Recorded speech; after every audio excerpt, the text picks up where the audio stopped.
buenas. Espero que esta les encuentre bien en este cierre de la semana 3, inicios de la semana 4. La iglesia en sus múltiples expresiones. En esta semana que estamos cerrando, aprovechamos a repasar un poco algunos de estos rostros de la iglesia, de las expresiones protestantes en América Latina. Sospecho que si Míguez Bonino estuviera retratando la realidad de la iglesia en este momento, a inicios del siglo XXI, probablemente mostraría un panorama un poco con algo más de diversidad, de expresiones múltiples que están representadas en nuestros contextos latinoamericanos en este tiempo. Sin embargo, la lectura que hicimos es útil para comprender que hay diferentes expresiones que se han dado a través de la historia de la iglesia en América Latina, que podríamos representar como diferentes rostros. Y bien han enfatizado ustedes algunas de sus dimensiones más salientes, pero el ejercicio en sí lo que más nos ayuda a reconocer es que existen estas diversas tradiciones, que cada una de ellas tiene su énfasis, que varias de esos énfasis han sido muy valiosos, pero que también se presentan vacíos, se presentan algunas falencias. Y entonces el desafío es que al ensimismarnos dentro de una de esas tradiciones, en nuestra concepción de iglesia y en nuestra práctica de iglesia, ese ensimismamiento a veces provoca parcialidades, provoca falencias que bien podrían complementarse si fuéramos conscientes del aporte, del valor, de los énfasis de otras tradiciones, de otros rostros. Por eso este diálogo entre los rostros y un poquito reconocer que a veces el ensimismamiento nos puede cerrar, aprovechar la riqueza de la diversidad del cuerpo. Entonces el intento de este ejercicio era reconozcamos, apreciemos, identifiquemos nuestros vacíos y reconozcamos que no hay una forma única y la única verdadera manera de ser iglesia. Apreciemos las contribuciones de otras tradiciones. Un ejemplo valioso ha sido los encuentros ecuménicos. Sé que la palabra ecuménico para algunos es un poquito, da algo de susto, pero ecuménico tiene que ver con reconocer la diversidad en el cuerpo, nada más que eso. Un ejemplo fascinante fue que en el año 2017, cuando se celebraron los 500 años de la Reforma, una asociación, no asociación formal, un encuentro de iglesias que incluyeron iglesias protestantes, anglicana, presbiteriana, pero también evangélicas como alguna bautista, y una iglesia pentecostal y aún una iglesia católico romana en Buenos Aires, en una zona aledaña a la ciudad. Los pastores y líderes de estas iglesias acostumbran tener un encuentro del liderazgo todos los meses para orar juntos por su vecindario. Y como tales, como movimiento, celebraron entonces la Reforma, y de hecho hubo aportes de pastor pentecostal y evangélico en una catedral católico romana. Este es un encuentro de los rostros, una oportunidad de reconocer el valor, el aporte, la revelación que Dios puede hacer a través de tradiciones diversas.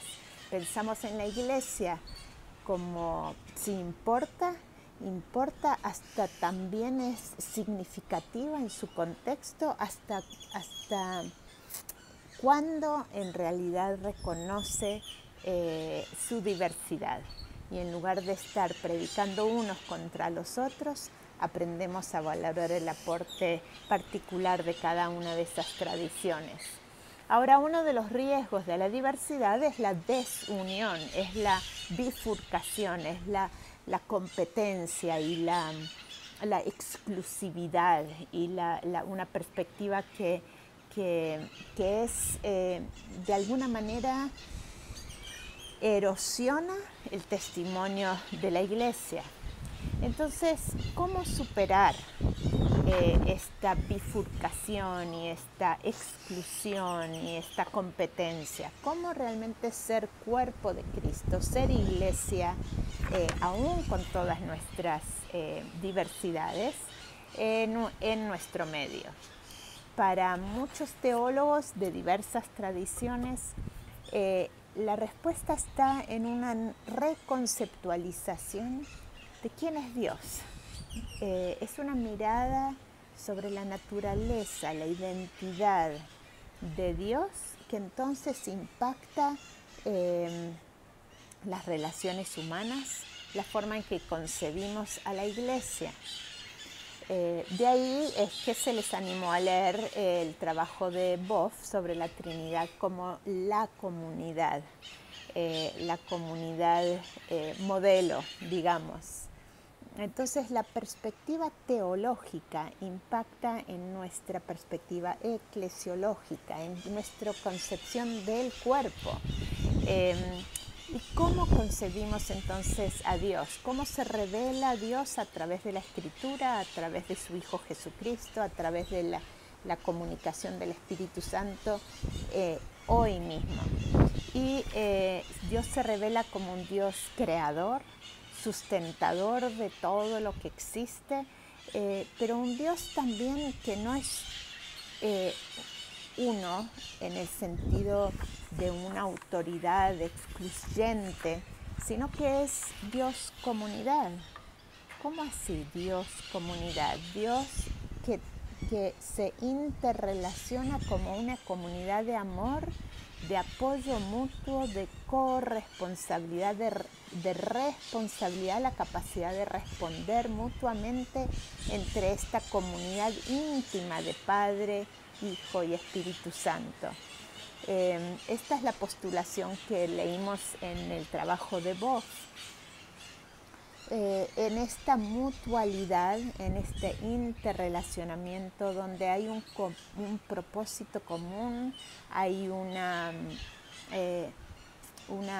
identidad única y sin embargo se expresa en diferentes roles, en diferentes énfasis en esa comunidad.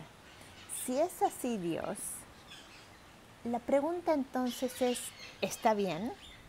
Tenemos Dios Padre, Hijo y Espíritu Santo como una comunidad interrelacionada íntimamente de respeto y responsabilidad mutua, pero ¿cómo concebimos la relación en esta comunidad?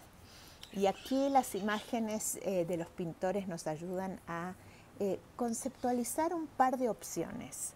Una es esta opción así piramidal, una jerarquía, donde hay un Dios Padre soberano sobre todo, imponente, dominante, un pequeño espíritu que apenas aparece ahí como una palomita, y un Jesús sufriente, patético, eternamente víctima, crucificado. Ahora, ustedes bien exploraron cuáles serían algunas de las implicaciones de concebir a la Trinidad de esta manera jerárquica. ¿Cómo se darían los roles en la iglesia si concebimos a Dios de esta manera y modelamos nuestra iglesia en base a nuestro concepto de Dios? El liderazgo. Entonces se justificará un liderazgo jerárquico, piramidal, donde no se le cuestiona al líder, donde está el líder y la plebe, el pueblo, y desempodera a los laicos, tal llamados laicos, a ser parte activa de la misión de Dios en el mundo. En contraste, en una mirada horizontal, donde reconocemos que hay dones y capacidades particulares de cada uno de los miembros, y sin embargo no hay una jerarquía de valores, sino que cada uno vale lo mismo. Sí hay distinción de dones, sí hay distinción de llamados, pero ninguno vale más que el otro. Las imágenes bíblicas del cuerpo, donde hasta el miembro más pequeño es tan valioso como el miembro más prominente, según las lecturas que podemos hacer de Pablo en su exploración de los dones en el cuerpo. ¿Qué pasa con el papel de las mujeres? ¿Qué pasa con el papel de los niños y las niñas? Si concebimos en esto como una jerarquía, entonces son insignificantes sus aportes. Si pensamos en una expresión corporativa, comunitaria, entonces se habilita, se capacita, se invita, se aporta, se abre la puerta para el aporte de cada uno y de cada uno. ¿Cómo se estructura entonces la Iglesia? ¿Cuál es en esencia entonces la identidad de la Iglesia? ¿Es una organización con una estructura fija, jerárquica, o es una comunidad de pares donde hay un solo Señor y no es ni el pastor, no es el líder, no es la persona más activa, sino que el único Señor es Jesucristo, y modelamos nuestras relaciones a partir del modelo de una Trinidad que es comunitaria? Entonces, sigamos explorando las implicaciones de estas conceptualizaciones teológicas acerca de Dios, de su accionar, de su naturaleza como comunidad, al pensar en la identidad de la Iglesia hoy, pero también a través de la historia. Y ahí es donde entramos a nuestra semana 4, en la cual vamos a explorar un pequeño muestreo, así un pantallazo amplio de la presencia y la identidad de la Iglesia a través de los siglos.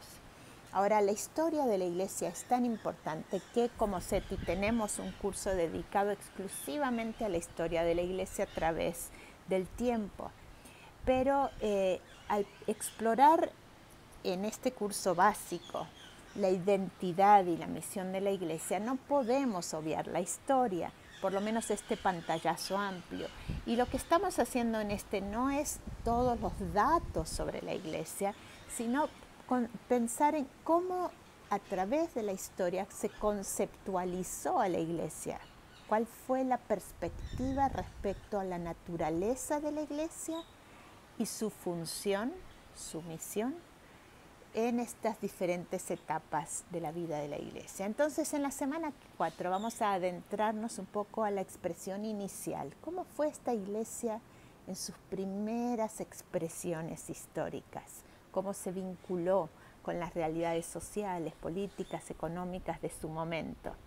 Así que les invito a adentrarnos a esta historia que nos muestra mucho sobre, no solo sobre cómo se conceptualizó a la Iglesia en ese momento, sino que nos desafía a seguir pensando en la naturaleza de la Iglesia ahora, en pleno siglo XXI. Así que bienvenidos, bienvenidas, sigamos en esta exploración juntos y juntas.